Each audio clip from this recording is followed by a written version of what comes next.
Okay, alors,假如holiday မတိုင်ခင်ကနောက်ဆုံးလုပ်ခဲ့တဲ့ဟာဒီမှာ equation တွေတခုမှရှိခဲ့မယ်ဆိုရင်အဲ့ equation မှာရှိတဲ့ subject ကိုပြောင်းတာ subject ကိုပြောင်းတာဆိုတာက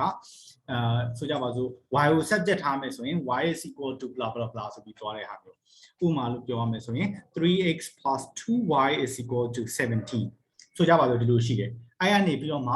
y ကို subject လုပ်ပါဆိုတာ y ညီမျှခြင်း blah blah blah ဆိုပြီးရှိတဲ့ဟာကိုပြောခိုင်းတာအဲ့တော့ပထမဆုံးလုပ်ရမှာသူနဲ့မသက်ဆိုင်တဲ့ဟာတွေကိုအရင်ဆုံးတစ်ဖက်ကိုပို့မယ်ဒီမှာဆိုရင် 3x ကိုညာဘက်ကိုပို့လိုက်မယ်ဆိုလို့ရှိရင် 2y is equal to 17 minus 3x ဖြစ်မယ်အဲ့ရနေပြီးတော့မှဒီ 2 ကိုဒီမှာ2နဲ့ y နဲ့မြောက်ထားတယ်ဆိုတဲ့အတွက်2ကိုဖြောက်ဖို့အတွက်ဟိုဘက်ပို့ဖို့အတွက်ဆိုရင်နှစ်ဖက်လုံးကို2နဲ့စားမယ်ဆိုတဲ့အတွက်အဲ့တော့ y is equal to 17 minus 3x divided by 2 okay အဲ့တော့ဒီလိုမျိုး equation တွေကိုဒီမှာဆိုရင်ပြောမယ်ဆို rearrange လို့ခေါ်တာပေါ့နော်ပြန်ပြီးတော့မှပြောင်းပြီးရေးတဲ့ဟာမျိုးတွေကိုဆရာတို့လုပ်ခဲ့တယ်အဲ့တော့အခုဘာစမလဲဆိုရင် simultaneous equation တွေစ simultaneous equation ဆိုတာ equation နှစ်ချောင်းပေးထားမယ်အဲ့ဒီနှစ်ချောင်းတွေကနေပြီးတော့မှequation နှစ်ချောင်းက unknown နှစ်ခုနဲ့ပေါ့နော်မတိကိန်းနှစ်ခုပါမယ်အဲ့ဒီ equation နှစ်ခုနဲ့မတိကိန်းနှစ်ခုပါတဲ့ဟာကိုမှအဲ့ဒီ equation နှစ်ချောင်းလုံးကိုပြည်လေစေတဲ့ solution ရှာပြရအောင်ဥပမာပြောရမယ်ဆိုရင်ဒီနေ့ example လုပ်ပြလိုက်မယ်ဆိုကြပါစို့ y is equal to 2x y is equal to x minus 2နဲ့နောက်တစ်ခုက x plus 3y is equal to 6 ဝါဟောလေသူနဲ့ပုံစံတူတဲ့ဟာမျိုးရေးလိုက်နော်အဲ့တော့ x minus y is equal to 2ဆိုကြပါစို့ဒီလိုမျိုး equation နှစ်ကြောင်းကိုပေးထားမယ်နှစ်ကြောင်းကိုပေးထားပြီးတော့မှ x နဲ့ y နဲ့ကိုရှာအောင်ပါ x ကပါလဲ y ကပါလဲအဲ့ဒီ x ရော y ရောဟာဒီ equation နှစ်ခုလုံးကိုပြည်လည်စေတဲ့ခဏန်းဖြစ်ရမယ် okay အဲ့တော့အဲ့လိုမျိုးတွက်ဖို့အတွက်ဆိုလို့ရှိရင်နီလန်းအမှန်ဆိုရင်တော့၃မျိုးနဲ့အထက်ရှိတယ်ဒါပေမဲ့အခုလောလောဆယ်မှာနီလန်း2မျိုးကိုပဲတွေ့ပြမယ်တစ်ခုကကျတော့ substitution method လို့ခေါ်တယ် substitution method ဆိုတာအစားထိုးပြီးတွက်တဲ့ဟာကိုပြောတာ okay နောက်တစ်ခုကကြာရင် elimination method လို့ခေါ်တယ် elimination method ဆိုတာကမလိုချင်တဲ့ဟာတစ်ခုကိုခြေလိုက်တယ်ခြေပြီးတော့မှလိုချင်တဲ့ဟာတွေကြီးပဲထားပြီးတော့တွက်တဲ့ဟာ okay အဲ့တော့ substitution method ကိုအရင်နှစ်ခုလုံးဘယ်ဟာပဲသုံးရတယ်ဒါပေမဲ့ somewhere မှာတစ်ခုကsubstitution method သုံးပြီးတွက်ပါဆိုရင်တော့ substitution method ကိုသုံးပြီးတွက်ရမယ်ဒါမှမဟုတ်လို့ရှိရင် elimination method ကိုသုံးပြီးတွက်ပါဆိုရင်တော့ elimination method ကိုသုံးပြီးတော့တွက်ရမယ်ပထမဆုံးက substitution method ကိုပြောပြမယ်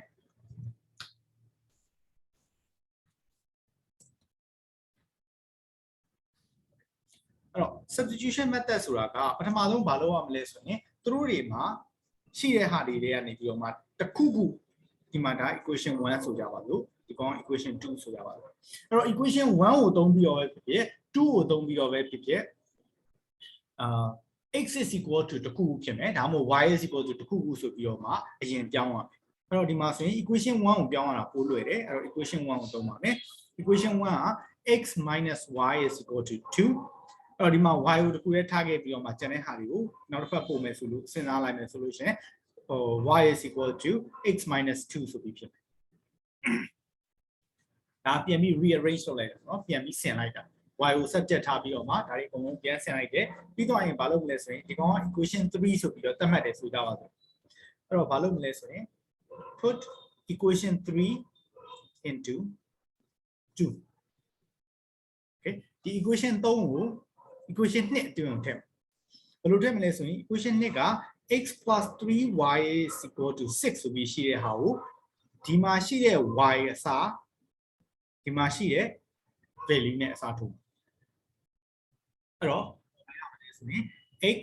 plus 3 times ဒီမှာဆိုရင် x minus 2ဖြစ်သွားမယ်ဒီမှာ y က3 x minus 2နဲ့ညီတယ်ဆိုတဲ့အတွက် y အစား x minus 2ထည့်လိုက် okay အဲ့တော့ x plus 3 times x minus 2 is equal to 6ဖြစ်သွားမယ်အဲ့ဆိုရင်ဒီ equation မှာ n ကတစ်ခုပဲရှိတယ် n က x ဖြစ်တယ်အဲ့ဒီ x ကိုရှာလို့ရတယ်အဲ့တော့ green တွေကိုဖြန့်ရရှိရဖြန့်မယ်ရှင်းရရှိရရှင်းမယ်အဲ့လိုလုပ်ပြီးတော့ရှာမယ်အဲ့တော့ x is equal x plus 3 times x minus 2ဆိုတာ 3x minus 6နဲ့ညီရယ် is equal to 6 okay အဲ့တော့ like terms ကိုယင်ရှင်းမယ် x ကိုရှင်းမယ်ဒီကောင်ကိုဟိုဘက်ပို့မယ်အဲ့ဒါဆိုရင် 4x is equal to 6 plus 6 ဆိုတဲ့အတွက်12ရမယ်အဲ့တော့ x is equal to 3အဲ့တော့ x is equal to 3ရပြီဆိုလို့ရှိရင်ဒီ x is equal to 3ကိုဒီမှာပဲရေးလိုက်မယ်နော် x is equal to 3ကိုဘယ်မှာပြန်ထည့်မလဲဆိုရင် equation 3ထဲမှာပြန်ထည့် equation 3ကဘာလဲဆိုရင် y is equal to x minus 2ဆိုတဲ့ဟာ x နေရာမှာ3ထည့်မယ်အဲ့တော့3 minus 2အဲ့တော့ y က1ဒီမှာဆိုလို့ရှိရင်အဖြေက x is equal to 3 and y is equal to 1 x က3 y က1ဆိုလို့ရှိရင်အဲ့ဒီ equation အဲ့ဒီ value တွေအကုန်လုံးကပထမ equation ကိုလည်း satisfy ဖြစ်တယ်ပထမ equation ကိုလည်းပြည့်လဲစေတယ်ဒုတိယ equation ကိုလည်းပြည့်လဲစေတယ်ဒီလိုတေချာအောင်ပြန်ပြီး check လုပ်ချင်တယ်ဆိုလို့ရှိရင်ပြန်ပြီး check လုပ်လို့ရပါတယ်ဒီလို check လုပ်မယ်ဆိုကြပါစို့ check okay နဲ့အောင်ရေးတော့အပြနဲ့ရေးပါနော်ဒီဟာထည့်ပြီးရေးပေးစရာတွက်ပေးစရာတော့မလိုဘူးဒါပေမဲ့သူတို့က check လုပ်ပြပါဆိုရင် check လုပ်တတ်အောင်ပြောတာပါအဲ့တော့ဘာလုပ်မလဲဆိုရင် x is equal to 3နဲ့ y is equal to 1ကို equation 1နဲ့ကိုရင်ထည့်ကြည့်မယ် equation 1ကဘာပေးထားလဲဆိုရင် x minus y is equal to 2အဲ့တော့ဒီ value တွေထည့်ကြည့်ရင်ရမရကိုကြည့်မယ် x နေရာမှာ3ထည့်မယ်3 minus y နေရာမှာ1ထည့်မယ် is equal to 2ဒီ equation ကမှန်တယ်ဆိုတဲ့အတွက် satisfy ဖြစ်တယ်ပေါ့နော်ပြည့်လဲစေတယ်အဲ့လိုပဲဒီနှစ်ခုကိုပဲဒီမှာထည့်မယ်ဆိုရင် equation 2ထဲမှာထည့်ကြည့်မယ် equation 2ပေးထားတာက x plus 3y is equal to 6ဆိုပြီးပေးထားတယ်အဲ့တော့ x နေရာမှာ3ထည့်မယ်3 plus y နေရာမှာ1ထည့်လိုက်မယ် is equal to 6 3 plus 3 is equal to 6အဲ့တော့ဒီဟာလည်းမှန်တယ်အဲ့တော့ဒီမှာ check လုပ်တဲ့ဟာမှာနှစ်ခုလုံးမှာ equation နှစ်ခုလုံးကိုခုနရတဲ့ကဏ္ဍနှစ်ခုအဖြေနှစ်ခုပေါ့နော် x နဲ့ y နဲ့ရတဲ့အဖြေတွေကဒီမှာပြန်ထည့်လိုက်လို့ရှိရင် equation တွေကိုပြည်လဲစေတယ်ဆိုတဲ့အတွက်ကျွန်တော်တို့ရဲ့အဖြေမှန်တယ် okay ဒါ substitution method ဒီမှာပေးထားတာပေါ့နော် substitution method okay အဲ့တော့ substitution method ကိုပဲသုံးပြီးတော့မှနောက်ထပ် equation တစ်ခုထပ်ပေးပါမယ် example တစ်ခုပေါ့နော် example တစ်ခုလောက်ပြလိုက်မယ်ဆိုကြပါစို့ဒါလေးတက် y is equal to 6x minus 6နဲ့ y is equal to ဒီကောင်တွေကပြောင်းထားပြီးပြီကြောက်ဆိုဒီကောင်မလူပြီးတော့အရင်လွယ်နေလေမပြောင်းရသေးရဟာတခုယူလိုက်နော်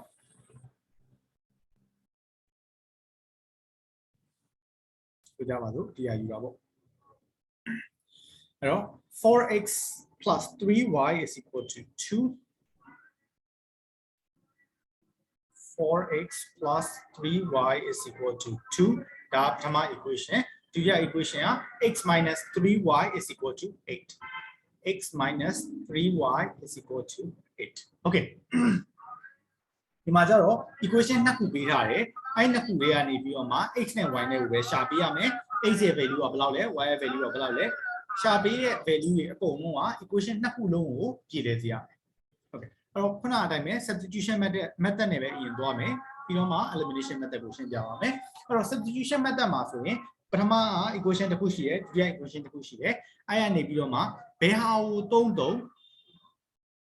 ရတယ်သုံးပြီးတော့မှx is equal to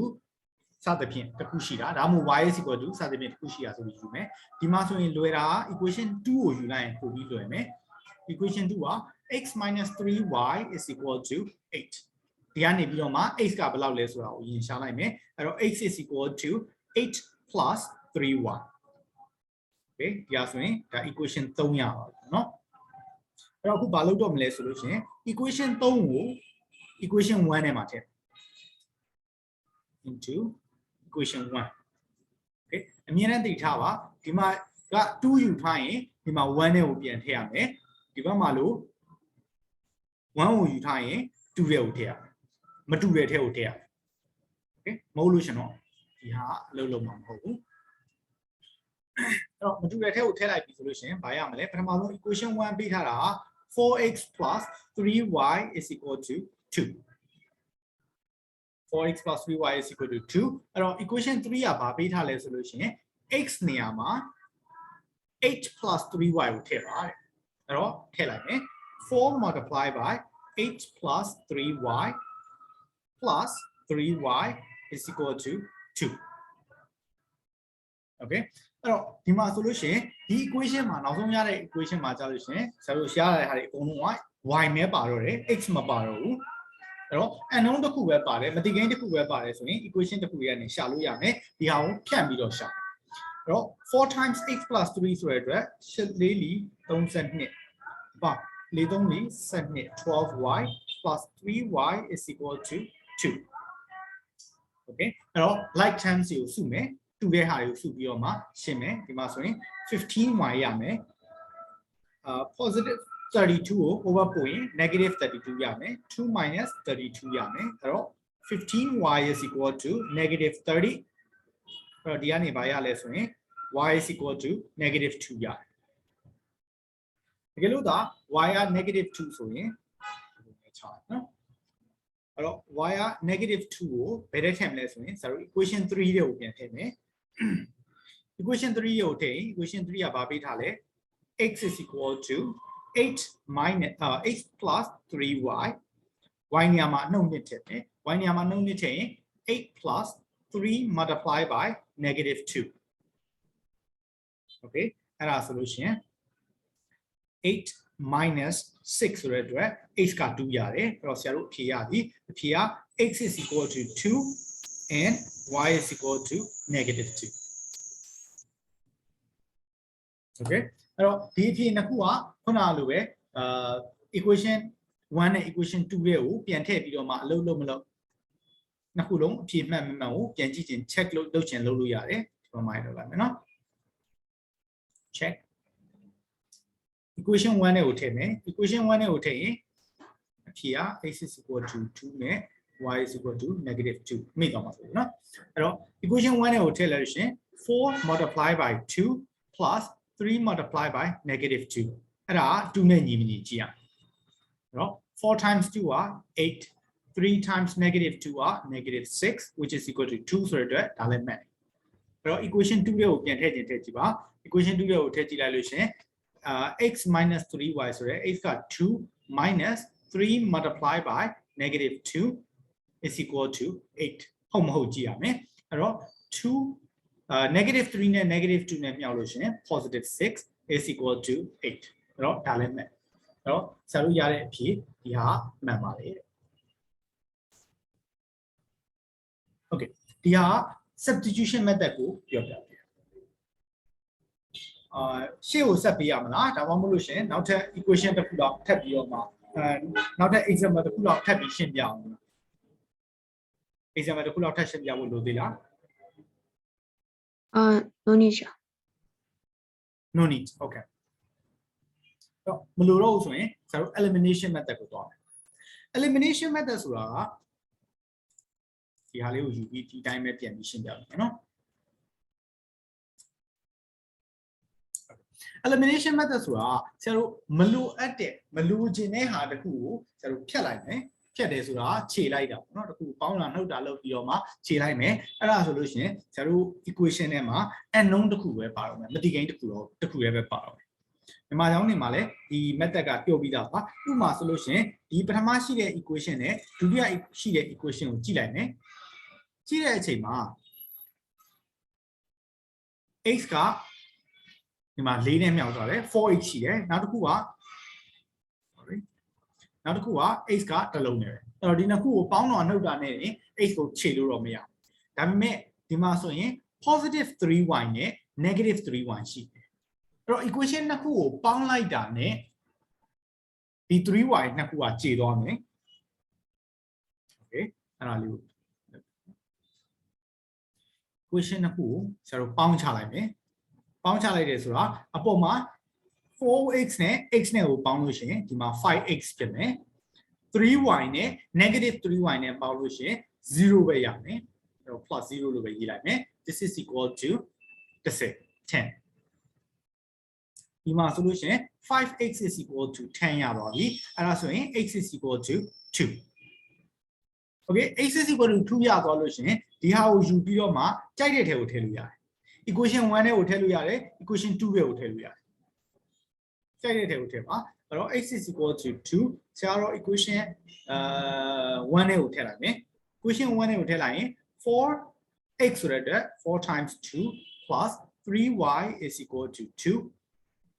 ဒီမှာဆိုရင် 8 plus 3y is equal to 2အဲဆိုရင် 3y is equal to minus 6 2 minus 8ဆိုတဲ့အတွက် minus 6ရတယ်အဲ့တော့ y is equal to minus 6 divided by 3ဆိုတဲ့အတွက် negative 2ရတယ်အဲ့တော့ဟိုဘက်ကရတဲ့အဖြေနဲ့အတူတူပါပဲ x is equal to 2နဲ့ y is equal to negative 2 okay အဲ့တော့ elimination method ကလွယ်မအောင်ထင်ရတယ်ဒီမှာ elimination method ကလွယ်တယ်ဘာဖြစ်လို့လဲဆိုလို့ရှိရင်ဒီမှာဒီနှစ်ခုကိုရိုးရိုးပေါင်းလိုက်ရုံနဲ့အဲ့နှစ်ခုကကြေသွားလို့ဒီလိုကိစ္စမျိုးကအများအားဖြစ်ချင်မှဖြစ်မယ်တစ်ခါလည်းမဖြစ်ပဲရှိရရှိနိုင်တယ် okay နောက်တစ် example တစ်ခုကိုပြပါမယ်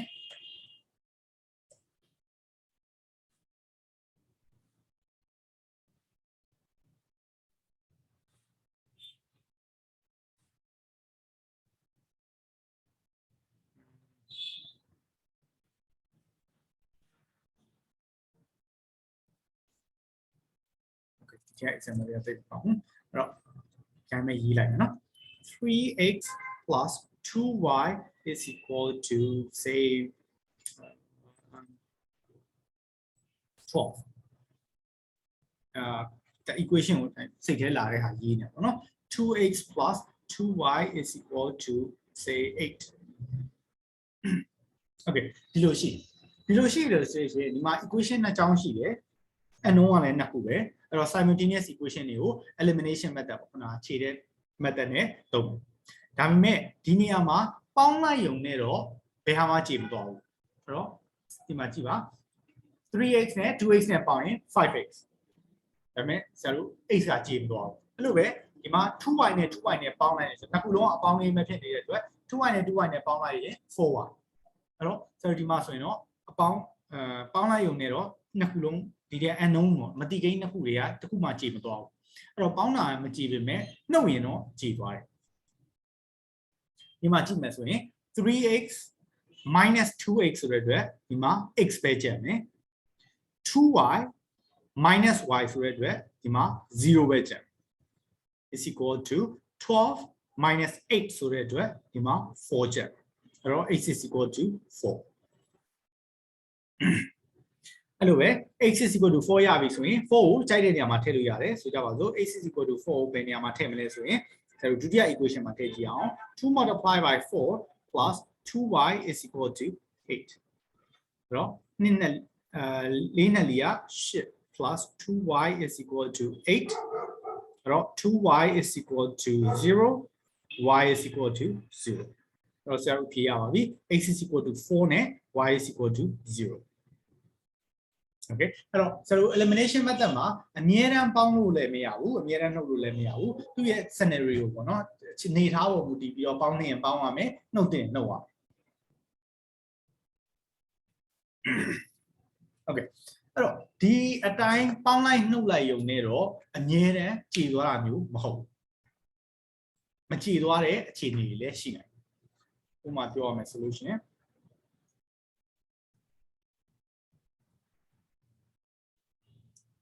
ဒီနေ့ example လေးတစ်ခုယူလိုက်မယ် 5x minus y is equal to 4 5x minus y is equal to 4နောက်တစ်ခုက 2x plus y is equal to 10 2x plus y no ကြည့်တဲ့ဟာမလို့ဘူးမကြည့်တဲ့ဟာလို့ okay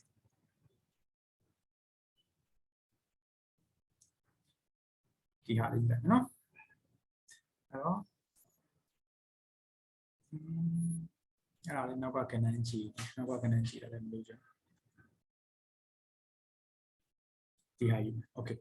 5x minus 2y is equal to 17 5x minus 2y is equal to 17 နောက်တစ်ခုက 3x minus y is equal to 9 3x minus y is equal to 9 okay ဒီ example မှာဆိုလို့ရှိရင်ပေါင်းကြည့်ပါပေါင်းကြည့်လဲ x ကကြည့်မသွားဘူး y ကကြည့်မသွားဘူး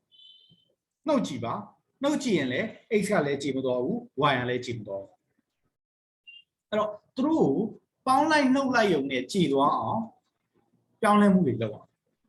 ပြောင်းလဲမှုဘယ်လိုလုပ်ရမလဲဆိုရင်ဆရာတို့မြောက်ချင်းစားချင်းနဲ့ပြောင်းလဲမှုတွေလုပ်အောင်အဲ့တော့ဆရာတို့စဉ်းစားကြည့်ပါတကယ်လို့ဒါဒီဒုတိယအမှာရှိတဲ့ equation ကို2နဲ့မြောက်လိုက်လို့ရှင်ဘာရတော့မလဲ2နဲ့မြောက်လိုက်လို့ရှင်ဆရာတို့က 3x multiply by 2ဆိုတဲ့အတွက် 6x ရမယ် 6x minus 2y is equal to 18ဆိုတော့အပေါ်ဟာကိုတော့တိုင်းမပြန်ရေးမယ် 5x minus 2y is equal to 17 okay ဒီလိုသာ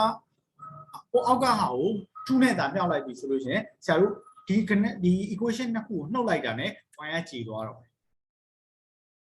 အဲ့တော့ y ကိုကြည်အောင်လုပ်ဖို့အတွက်ဆရာတို့ equation ဒုတိယ equation ကို2နဲ့မြောက်လိုက်တယ်ပြီးတော့ဒီကောင်ကိုနှုတ်ပါမယ်နှုတ်တယ်ဆိုလို့ရှင်5x minus 6x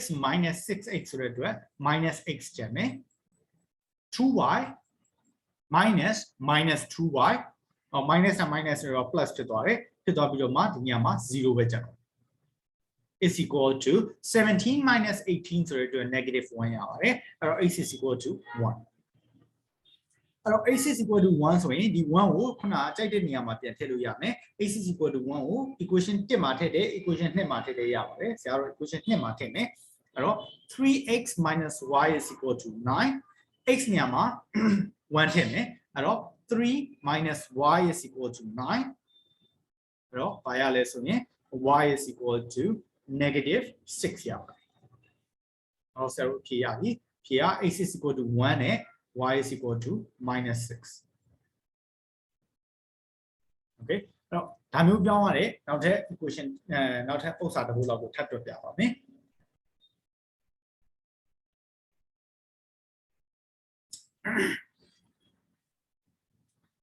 ဆိုကြပါစို့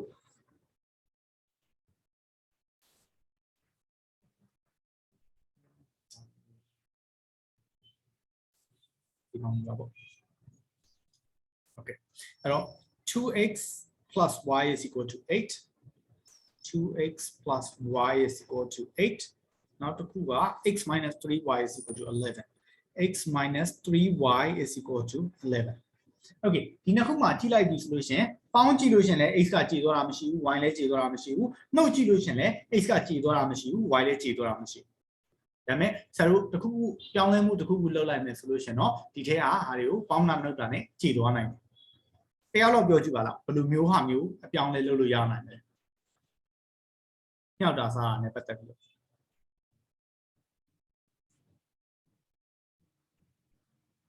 somebody help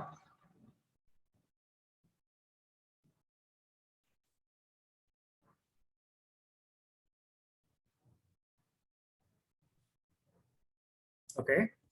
အဲ့တော့မပြောဘူးဆိုတော့ဆရာပဲလုပ်လိုက်တော့မယ်အဲ့တော့ဒီပထမ equation ကို3နဲ့မြောက်ကြည့်အောင်ပထမ equation ကို3နဲ့မြောက်ကြည့်လိုက်တာ ਨੇ ဆရာတို့ဘာရမလဲဆိုရင် 2x multiply by 3ဆိုတဲ့အတွက် 6x ရမယ် 6x plus 3y is equal to 24ဒုတိယ equation ကတော့ဒီတိုင်းပဲပြန်ရေးမယ်ဒုတိယ equation မှာ x minus 3y is equal to 11 okay ဒီနေရာမှာဒီ equation နှစ်ခုကိုပေါင်းလိုက်မယ်ဆိုလို့ရှိရင် y နေပျောက်သွားမှာဖြစ်တယ်အဲ့တော့ 6x plus x ဆိုရင် 7x ရမယ် 7x is equal to 35အဲ့တော့ x is equal to 5 x က5ရပြီဆိုလို့ရှိရင် x က5ကိုကြိုက်တဲ့နေရာမှာစာသွင်းပါဆရာကတော့first equation မှာပဲထည့်လိုက်မယ်2 multiply by 5 plus y is equal to 8အဲ့တော့10 plus y is equal to 8ဆိုလို့ရှိရင် y က minus 2ဖြစ်ရတယ် okay အဲ့တော့ x ရဲ့အစမ်းဖြေကိုလည်းရပြီ y ရဲ့အဖြေကိုလည်းရပြီဆိုလို့ရှိရင်ဒီမှာဒီ equation ကို solve လုပ်တာပြီးသွားပြီပေါ့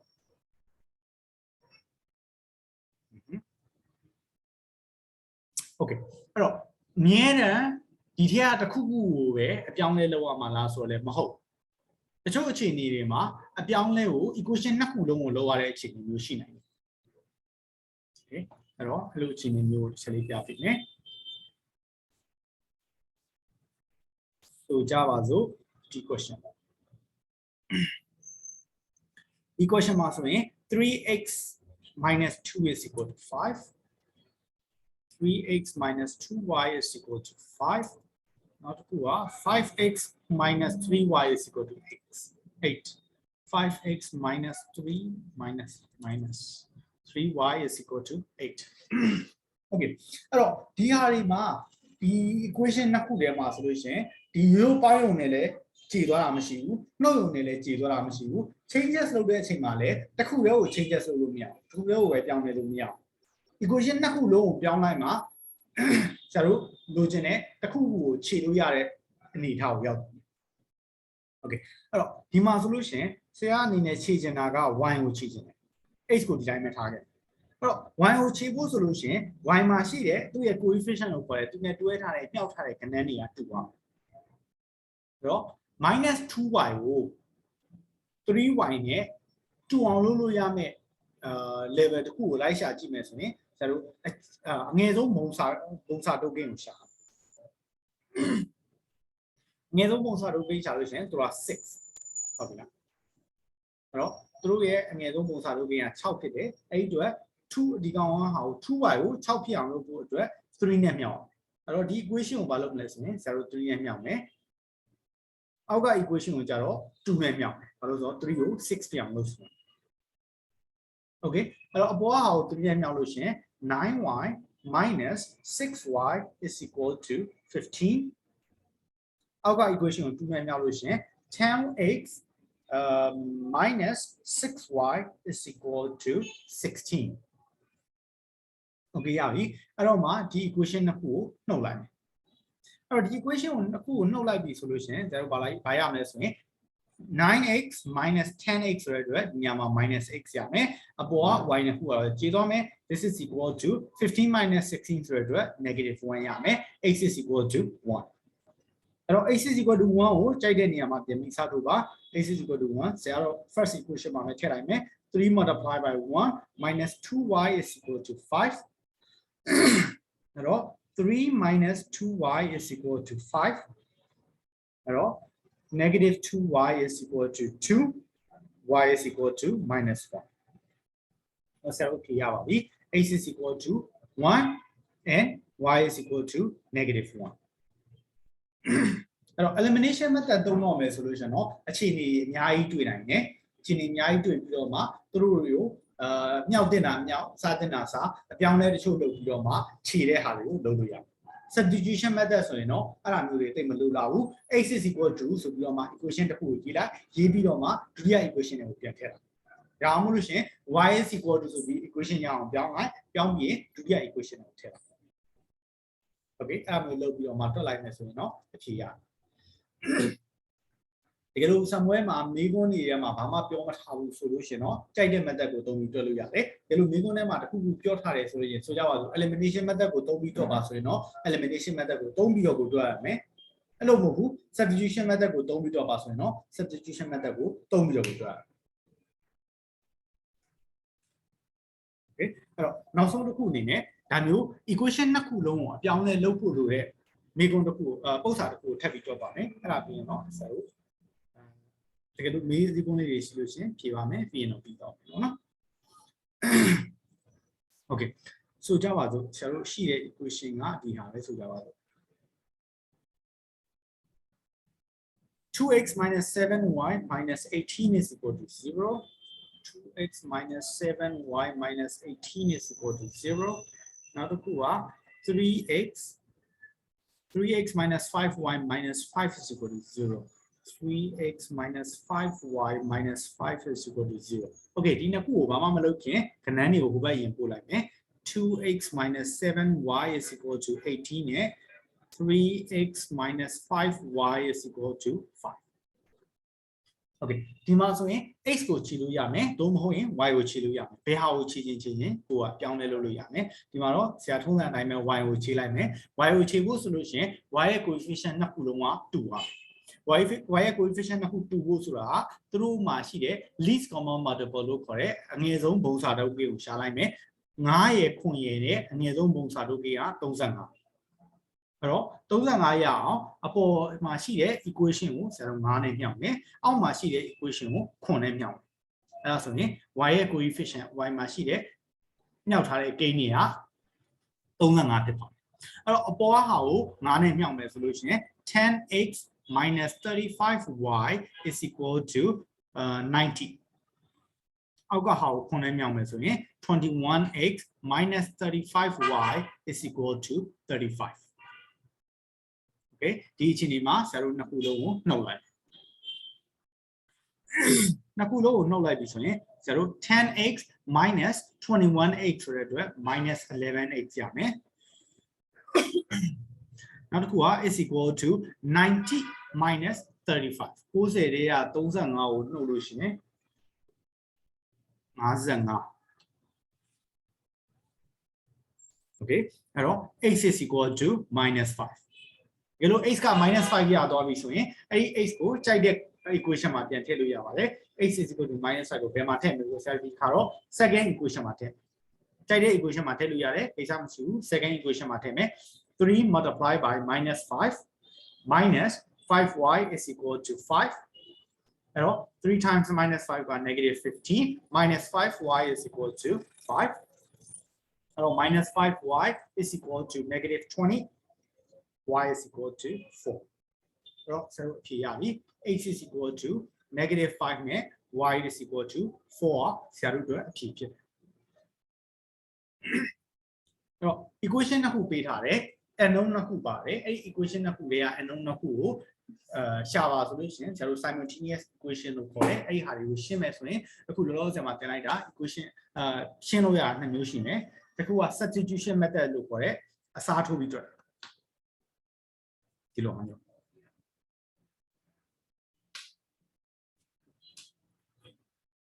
ဒီမှာဆိုရင် y ကဘလောက်ဆိုပြီးတော့ထုတ်လိုက်တယ်ပြီးရင်အဲ့ y ကိုဒီ y နေရာမှာအစားထိုးလိုက်တယ်အစားထိုးပြီးတော့တွက်ဒါ substitution method နောက်တစ်ခုက elimination method ဆိုတာဒီနှစ်ခုကိုယူလိုက်တယ်ယူပြီးရင်ပေါင်းခြင်းသို့မဟုတ်နှုတ်ခြင်းနဲ့မတိကိန်းတစ်ခုကိုခြေလိုက်ခြေပြီးတော့မှတွက်မယ်ဆိုလို့ရှိရင်ဆရာတို့ value တစ်ခုရမယ်မတိကိန်းတစ်ခုရဲ့အဖြေထွက်လာမယ်အဲ့ဒီအဖြေကိုမှကြိုက်တဲ့ equation တစ်ခုတည်းကိုပြန်ထည့်ပြီးရင်ကျန်တဲ့မတိကိန်းတစ်ခုရဲ့အဖြေကိုရှာမယ်အမြင်နဲ့ပေါင်းမှလားဆိုတော့မဟုတ်ဘူးတစ်ခါလေလေနှုတ်ရတဲ့ဟာမျိုးရှိမယ်ဒီမှာဆိုရင်ဒါနှုတ်ရတယ်နှုတ်တဲ့အခါမှာ 2y နဲ့ 2y နဲ့ခြေသွားတယ်ပြီးတော့မှ x ကနေပြီးတော့မှ x ရဲ့ value ရမယ် x value ကိုပြန်ထည့်လိုက်လို့ရှိရင် y ရဲ့ value ရမယ် okay အမြင်နဲ့ပေါင်းရုံနှုတ်ရုံနဲ့တော့မရဘူးတချို့အချိန်တွေမှာ equation တစ်ခုခုကိုအပြောင်းလဲလုပ်ရတာမျိုးရှိတယ်အပြောင်းလဲလုပ်တယ်ဆိုတာဟာဆရာတို့မြောက်တာစားတာနဲ့အပြောင်းလဲလုပ်အဲ့တော့ပထမ equation ကိုမြောက်ရတာဖြစ်နိုင်တယ်ဒုတိယ equation ကိုမြောက်ရတာဖြစ်နိုင်တယ်ပြီးတော့မှပေါင်းတာနှုတ်တာလုပ်အဲ့လိုမှမဟုတ်ဘဲနဲ့ equation နှစ်ခုလုံးကိုအပြောင်းလဲလုပ်ရတာမျိုးလည်းဖြစ်နိုင်ဒီမှာဆိုရင် equation နှစ်ခုလုံးကိုအပြောင်းလဲလုပ်ပြီးတော့မှအဖြေရတယ်ပထမ equation ကို9နဲ့မြောက်တယ်ဒုတိယ equation ကို9နဲ့မြောက်တယ်အဲ့တော့အဲ့ဒီဟာတွေ9တွေ9နဲ့မြောက်တာလည်းဘယ်လိုသိလဲဆိုလို့ရှိရင် y ကိုခြေခြင်းတဲ့ခဏ unknown ပေါ့ကိုခြေခြင်းတဲ့မတိကိန်းရဲ့သူ့ရဲ့ပျောက်ထားတဲ့ကိန်းတွေကိုကြည့်မယ်သူတို့ရဲ့အငယ်ဆုံးပုံစံတို့ကိုရှာမယ် least common multiple အငယ်ဆုံးပုံစံတို့ကိုရှာမယ်ဒီညမှာဆိုရင်9နဲ့9နဲ့ဖြစ်တဲ့အတွက်35အဲ့တော့ပထမ equation မှာရှိတဲ့ y ရဲ့ coefficient ကို35ရအောင်ဘယ်လိုလုပ်မလဲဆိုပြီးတော့မှ9နဲ့မြောက်လိုက်တယ်အဲ့လိုပဲဒုတိယဟာကိုလည်း35ရအောင်ဘယ်လိုလုပ်မလဲဆိုပြီးတော့မှ9နဲ့မြောက်လိုက်တယ်မြောက်ပြီးတော့မှ equation နှစ်ခုပြန်ထွက်လာတယ်အဲ့ equation နှစ်ခုကိုမှပေါင်းခြင်းနှုတ်ခြင်းနဲ့မလိုခြင်းနဲ့ unknown တစ်ခုကိုခြေလိုက်တာခြေလို့ရှိရင် unknown တစ်ခုပဲကျန်မယ်အဲ့ unknown ရဲ့အဖြေကိုရှာလိုက်ရပြီပြီးတော့အဲ့ unknown ရတဲ့အဖြေကိုမှနောက်ထပ် equation တွေကိုပြန်ထည့်ပြီးတော့မှကျန်နေတဲ့ equation တစ်ခုရဲ့ဟာကို unknown ကိုရှာလိုက်အဲ့တော့ဆိုတော့ဒီနေ့ပြောသွားတာကတော့ method ကတော့2မျိုးပဲဒါပေမဲ့နည်းနည်းတော့များတယ်တော့ဆရာဒီမှာပဲရက်လိုက်မယ်မနေ့ပြန်ကြားလို့ရှင်တော့သူမှာ real life application ပေါ့တကယ်ဟိုအခြေအနေပေါ့အပြင်မှာရှိတဲ့အခြေအနေမှာဘယ်လိုအခြေအနေမှာဒါမျိုးသုံးနေဆိုတာကိုပြပြီးတော့မှword problems တွေပါမယ်ပေါ့နော်problem solving solution word problems တွေပါမယ်ဒီမျိုး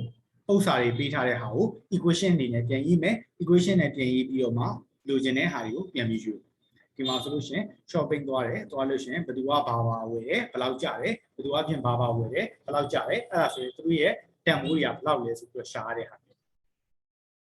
အဲ့လို post တွေပေးပြီးတော့မှ equation ပြန်ရေးမယ် equation ရေးပြီးတော့မှအဲ့ equation ကိုပြန်ပြီး solve လုပ်တဲ့ဟာမျိုးလေးနည်းနည်းထင်ကြရင်ပြောโอเคအဲ့တော့ဒီနေ့တော့ဒီလောက်ပါပဲ